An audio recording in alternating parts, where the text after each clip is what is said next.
All right, good morning, everyone. We are coming into week 4 of the NFL season, basically the quarter mark of the season after this week. And we have a Thursday night matchup between the Green Bay Packers and the Detroit Lions. This game will be in Lambeau Field. We're going to talk about that. And week 4, we have one or two kind of good matchups for the weekend. We have a couple duds of matchups this weekend. We'll kind of go over those. I'll give my game pick for Thursday night. The rest of them I will do tomorrow or Saturday. But let's jump straight into it. Thursday night football, Detroit Lions on the road in Green Bay against the Packers. This should be a pretty good game. I think Detroit is the better team right now. I think Green Bay is trending toward being a good team.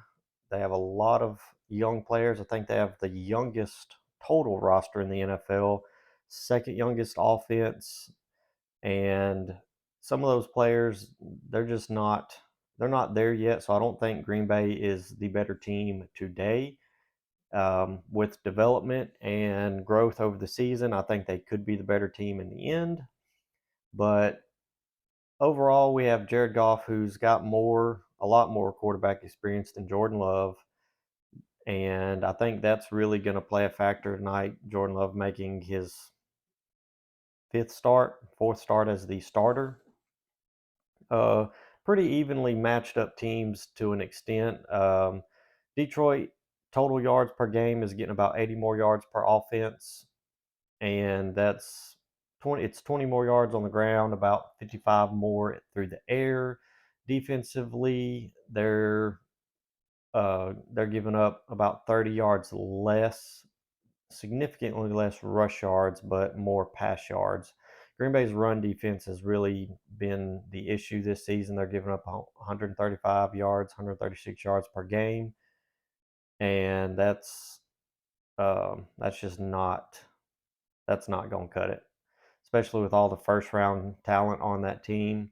Both teams coming in this game are sitting at 2-1, technically tied for the division lead. Green Bay actually has the lead because they have a division win over the Bears week 1.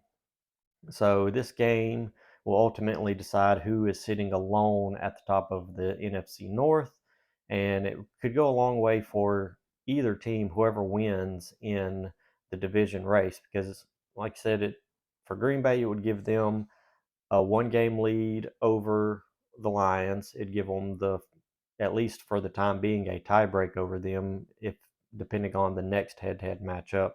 But Green Bay coming out of this game with two division wins a quarter of the way through the season, sitting at 3-1 would be huge for this young roster. And the same for Detroit. This is a big game for them because everybody's wondering, is Detroit for real? Are they still the same old Lions? And we've seen them take steps into being a better team and not being the same old Lions. And tonight will be another test to that, and they have to take that step if they want to be taken seriously as a contending team in the NFC.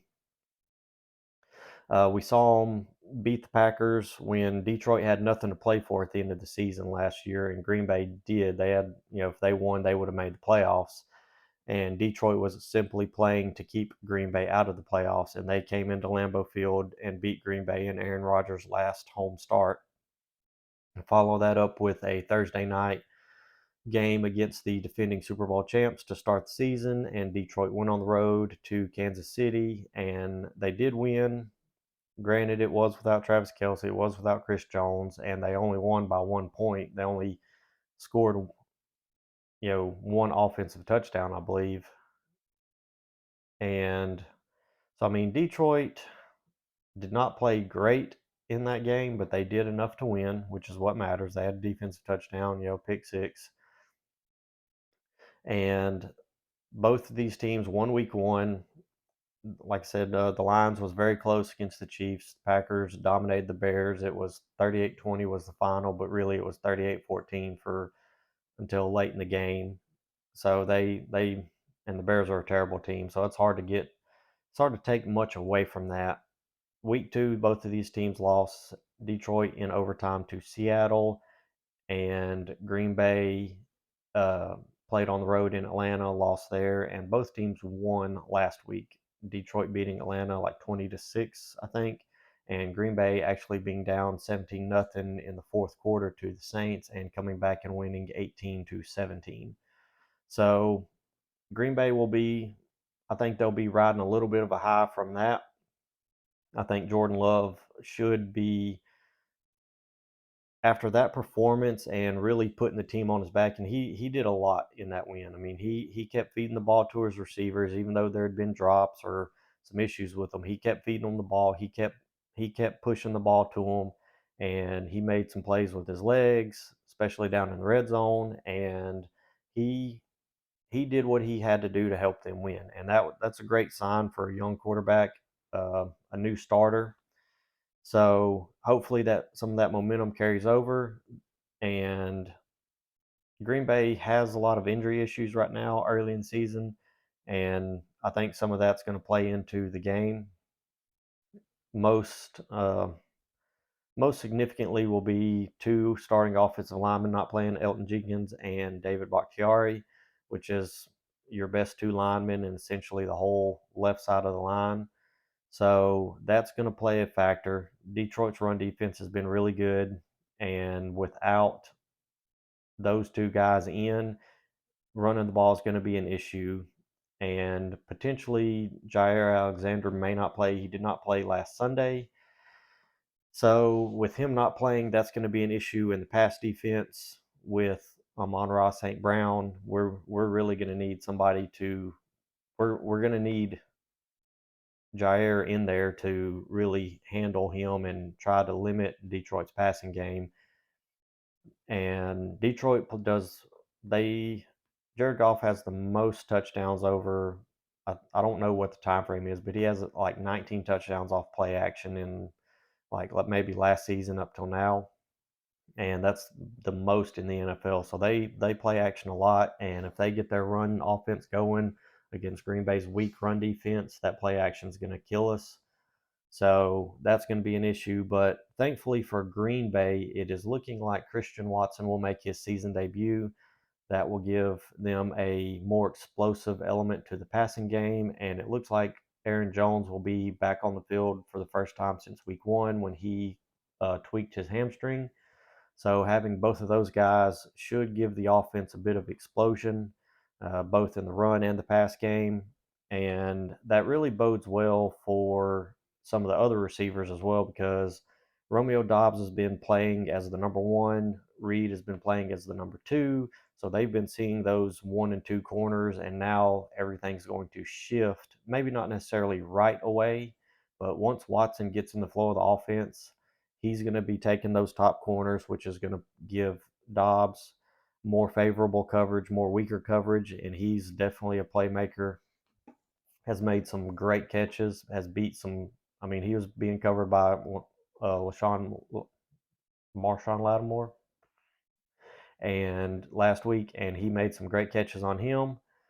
And Reed has been seeing number 2 corners, and he's going to start seeing number 3s, or maybe even possibly getting linebackers or weaker safeties on him. So, and he's very explosive. I think he's very dynamic with the ball in his hand. So I think their volume of targets may go down, but the quality of the targets I think will go up with Christian Watson playing. So those things are definitely something I'm looking forward to seeing, and hopefully helps the offense get a little bit more consistency, because that's kind of been the issue with me for the offense this year. Is in Chicago there was times where the offense was stagnant and really didn't do much, and then there's times where it was just clicking. And the same thing with Atlanta. It started slow, the offense didn't do much of anything in the first quarter. Second, third quarter it was clicking. Fourth quarter it didn't do anything. And then last week it didn't do anything, which a lot of that was penalties and self-inflicted errors. But then in the fourth quarter it was clicking. So hopefully with Watson and Jones in the game, we can get some consistency on offense, and we can get the offense in a rhythm and put together a full 4 quarters of good offense, or at least productive offense. Not necessarily great offense. I know it's week 4. I don't expect them to be playing great.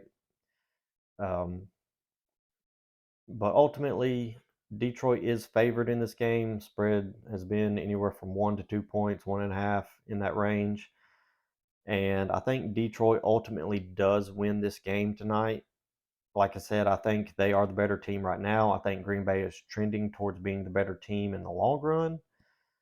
But just with our run defense, the injuries we have on the offensive line, the possibility of Jair not playing, and Christian Watson not having played yet, don't know what his relationship with Love is and how well they're going to be on the same page. Jones being back is going to be huge. He's instantly going to come in and make a difference. But I think it's going to be the same way as like the Atlanta game. It's going to be a close loss. I think it's probably going to be by 3 or 4 points for Green Bay, and I think Detroit pulls it out. I think it's going to be a great game. I think it'll be a good kickoff to week 4. So I got that. I got my pick locked in as Detroit winning. As much as I hate to say that, but that's what I got to do. And looking ahead to some other matchups for week 4, um, the premier matchup, in my opinion, which is a noon game. It's kind of unfortunate that it's a noon game and not a later game, but we have the Dolphins traveling to Buffalo playing the Bills. That'll be a big game in that division. Buffalo really can't afford a second division loss this early in the season, but you have basically the 2 top offenses in the NFL playing each other. Dolphins coming off a 70-point rout in or 70-point outing, a 50-point rout against Denver last week. Buffalo thoroughly beating the Commanders last week, and that should be a really good matchup. I mean, Miami will get its first real test of the season, I feel like, against a pretty good defense in Buffalo, and I think that's going to be a really fun game to watch. It'll definitely have my attention. We also have our first London game of the year. It'll be the Falcons and the Jaguars. The Jaguars are considered the home team. But that is at Wembley Stadium in London, and also they're doing. You can watch this on ESPN Plus, and you can watch the regular version of the game, or you can watch an animated Toy Story version.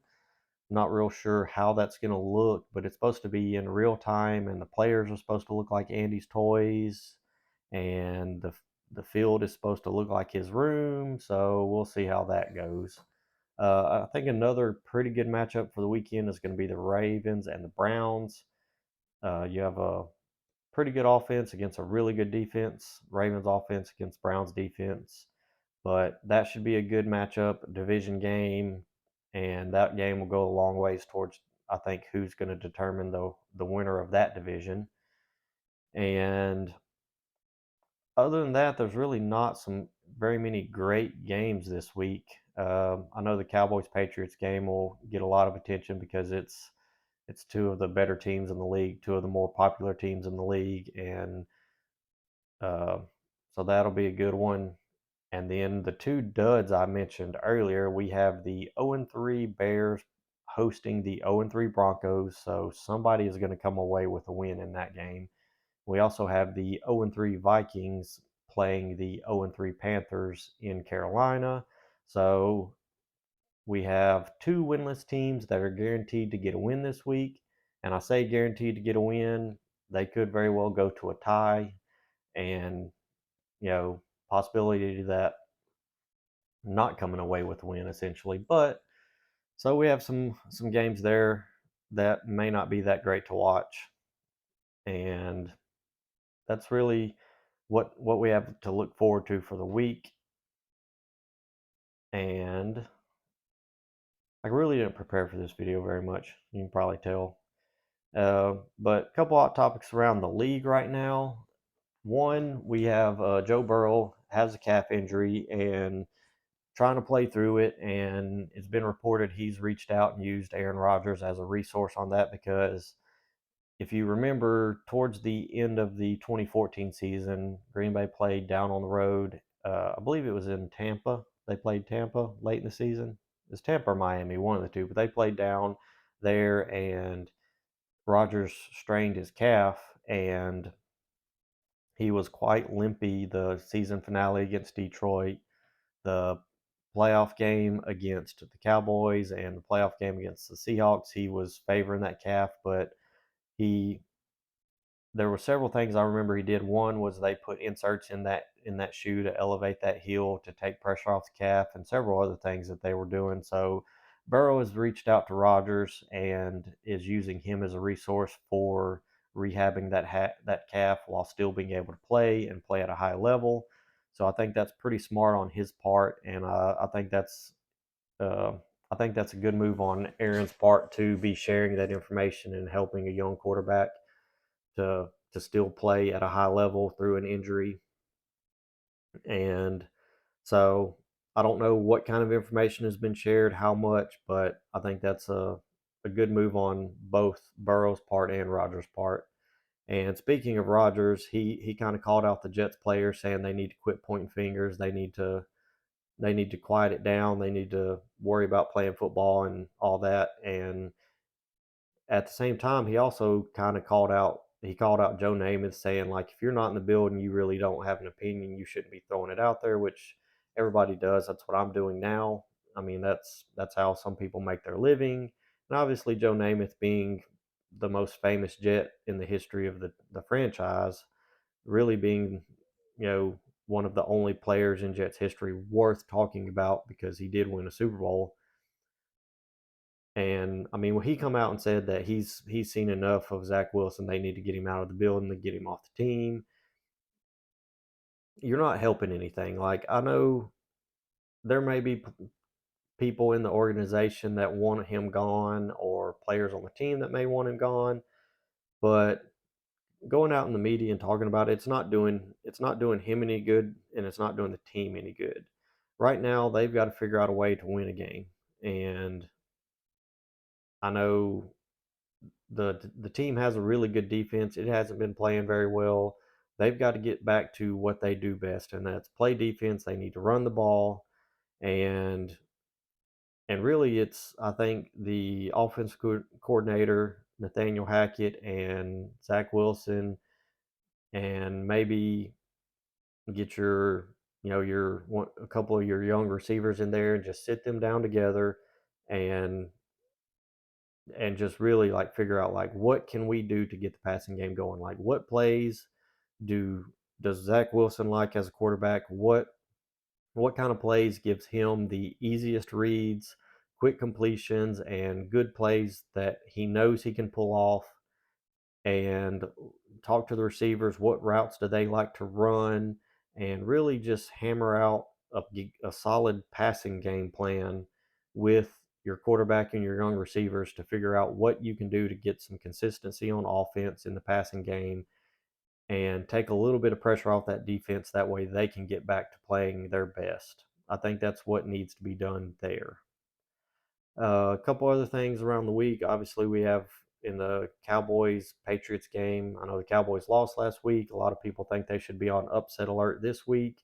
I don't necessarily think that's the case. I don't think they're going to lose again, but I think any time in the NFL you lose, you should be on high alert the next week, because your sense of urgency should be heightened, and it's the fact that it's a copycat league. That team that you're playing is going to thoroughly study that film of your loss and try to take advantage of all of your mistakes and weaknesses from that loss to have you repeat that loss. So, yeah, the Cowboys should have a higher sense of urgency, but I don't think they're necessarily on upset alert. Um, Another aspect of this game is it's going to be Zeke's um, his first time playing the Cowboys since leaving the Cowboys. He was a Cowboy his whole career up until this year, so you may have some emotions there. But I think Zeke has a pretty good game. I think the Patriots have a good game plan for him. I think they'll keep it close, but I think Dallas ultimately ends up winning. We have Austin Eckler possibly trending towards playing for the Chargers. Says he's practices, not 100% yet, but he could be trending towards playing. Saints quarterback Derek Carr hurt his shoulder last week. Says if he can play, he'll play. Um, Other news, the Rams are saying they're hoping to have Cooper Kupp back for when they play the Eagles. It is not this week. I think that may be next week. So, one of the game's best receivers trending towards playing hopefully in the next week or two. But that's really about all we have for now.